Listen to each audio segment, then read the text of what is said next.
If you are a vegetarian looking to build muscle but struggling to hit your protein goals, in this video, I'm going to go over 8 high protein vegetarian foods that you can consider adding to your diet. Let's do this.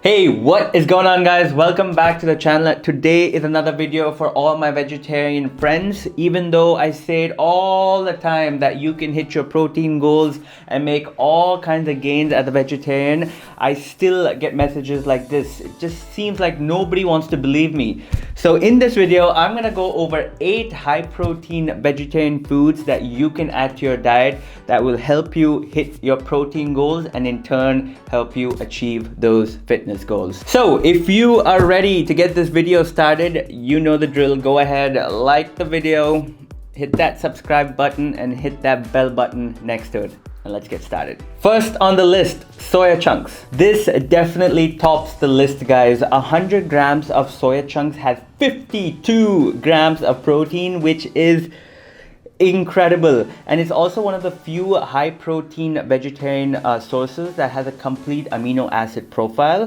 which means it has all 9 essential amino acids, EAA, and these are basically the amino acids which our body cannot produce naturally but are essential for recovery, basic functioning, for muscle protein synthesis, and so on and so forth. But one thing to keep in mind, guys, with vegetarian protein sources is that they are not lean sources of protein, which means you're not just getting protein from these foods.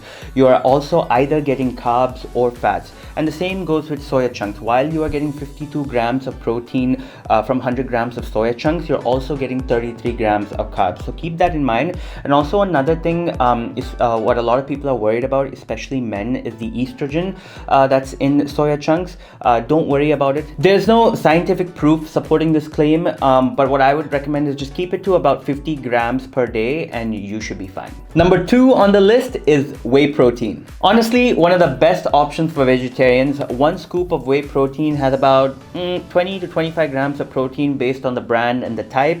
It hardly has any amounts of carbs or fat. It's just a very convenient way to hit your protein requirements. It's also a fast acting protein, therefore it's a great option to have post workout as it digests quickly and helps repair your muscles.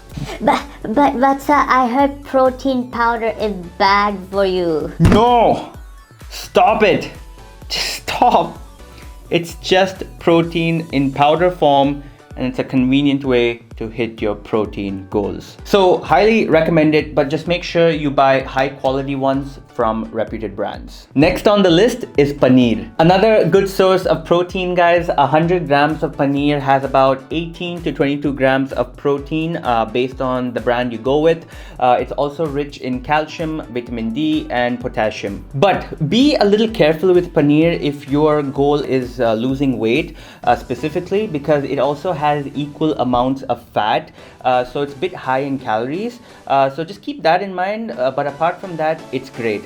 Also another thing is that paneer is rich in casein protein, which is a slow digesting protein, so it might not be the best option to have post workout, as you'd want something quick like whey. So you might want to avoid it as a post-workout meal, but any other time it should be fine. Number 4 on the list is tofu. Another good source of protein, looks very similar to paneer, cannot say the same about the taste, but it's lower in fat, has hardly any carbs, so it's definitely lower in calories as compared to paneer. 100 grams of tofu has about 8 to 10 grams of protein with about 5 to 6 grams of fat.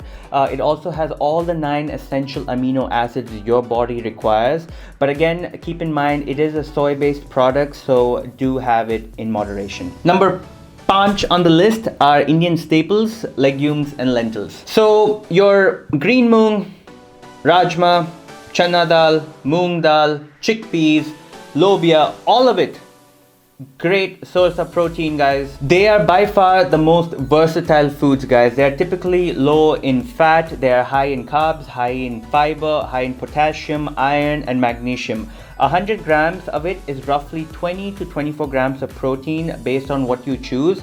So have it, guys. Stick to our staple Indian meals. They are nutritious. Number 6 on the list, milk. I absolutely love milk. Honestly, it is the one thing I've loved since childhood. 1 cup of milk has 8 grams of protein, and it's a complete protein, which means it has all the essential amino acids, and it's also has good amounts of calcium and vitamin D, which is good for bone health.